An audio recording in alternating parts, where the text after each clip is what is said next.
Good morning, good afternoon, and good evening sa inyo mga kabayan. Welcome back sa ating YouTube channel. My name is Ace, ang inyong online seller dito sa abroad. And for today's video, pag-uusapan natin yung tungkol sa trade license na in-email sa atin ni Amazon.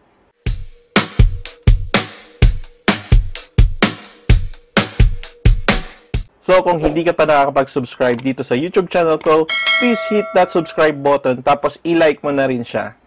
So pag-usapan nga natin kung ano nga ba yung in-email sa atin ni Amazon with regards trade license. So last time meron tayong na-receive na email coming from Amazon. At isa din to sa mga tinatanong sa akin ng mga ibang Amazon sellers. So sabi dito sa email na to, Amazon Marketplace, hello, as part of Amazon Seller Verification and Compliance Review, we are reminding our selling partners of the commercial licensing requirements in the UAE.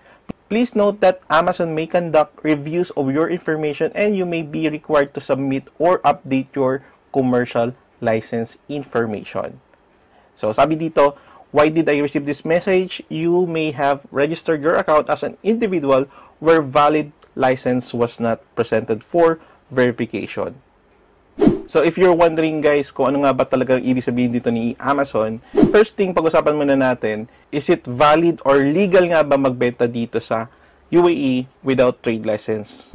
Unfortunately guys, sa mga mahilig magbenta through social media or kahit ano pa man mga traditional na pagbebenta nyo, matagal na pong merong law na dito sa UAE na kahit anumang konsepto ng pagbebenta, kahit online man yan or traditional man yan, kailangan po natin mag-acquire ng trade license. Because sabi dito sa article na to, Article 6 of the Dubai Law number 13 of 2011, which regulates the conduct of economic activities within Dubai, states that every trading activity shall have a license.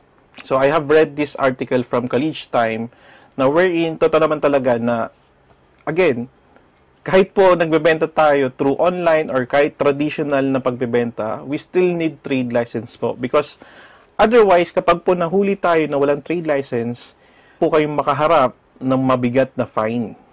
So, mabalik tayo dun sa in-email ni Amazon. So, sabi niya dito, please note that to conduct business in the United Arab Emirates, you require a commercial license issued by your local, mainland or offshore, licensing authority in accordance with the applicable laws in the UAE. So, ibig sabihin po niyan, kapag po tayo nagbebenta, even though sa Amazon, kailangan po natin ng trade license na. Kung nakakapagbenta ka man ngayon sa Amazon without trade license, well, iba na po ngayon. Medyo hinigpitan na po ni Amazon yung requirements nila para po makapagbenta kayo sa Amazon UAE Marketplace. Also, I get another information from someone who's selling here sa Amazon UAE. Ang sabi niya dun sa Facebook post niya, Amazon started sending emails regarding individual accounts asking for the trade license. Just talk to someone inside Amazon AE. They are not closing individual accounts for now, but they gonna implement the rules same like KSA. So sabi niya dun sa post niya, nag-email daw si Amazon wherein receive nga natin lahat yung email na yon na si Amazon nire-require na tayo magkaroon ng trade license. And meron siyang binanggit about Amazon KSA.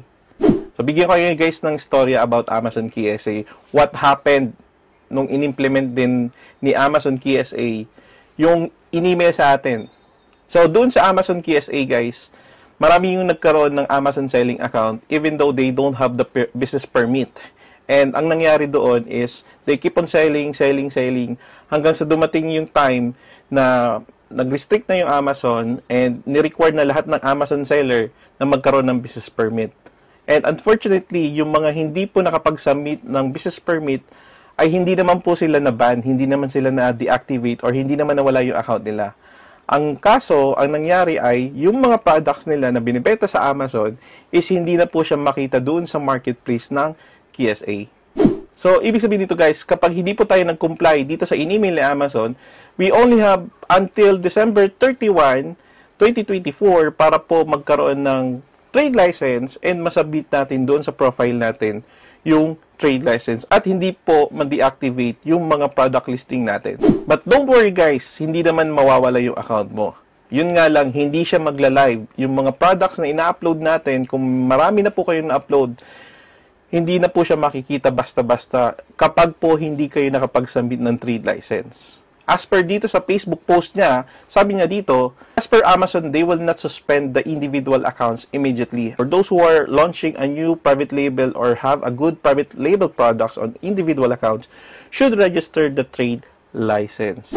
So, ibig sabihin guys, kapag matagal na kayo nagbebenta sa Amazon and nakita nyo naman na okay yung bentahan, kumikita naman po kayo, yumayaman po kayo sa Amazon, I highly suggest na kumuha po kayo ng trade license. Because guys, hindi lang naman po pang Amazon yung trade license. It's like you're opening another door of opportunity when it comes to selling. If you have a trade license, you can now sell hindi lang sa Amazon, but pwede ka na magbenta sa Noon, pwede ka na magbenta sa Facebook, pwede ka mag-Facebook Live, pwede ka mag-TikTok Live, pwede ka magbenta sa Instagram, or you can do dropshipping business, or you can create your own online store, tapos i-run mo siya sa social media. Another privilege kapag may trade license po, pwede po kayo magkaroon ng investor's visa, and pwede po kayo mag-hire, and if you're planning to travel, mag-leisure, pumetics, magbakasyon sa Europe, sa Canada, sa US, sa Australia, kahit isang bansa, magkakaroon po kayo ng malaking credibility kapag meron po kayong trade license. And if you're planning to have your own trade license, napakadali lang po ng mga requirements. You just need to submit your passport, Emirates ID, bank statement, paminsan hinihingi din po yung CV. And good news guys, ang inyong lingkod ay nagbukas ng panibagong business setup na kung saan pwede po kayo mabigyan namin ng mga trade license at visa. And if you want to talk about kung anong fit na trade license ang gusto mo, you can PM me directly at pag-usapan natin yan kung ano yung magandang trade license na ibibigay namin sa inyo.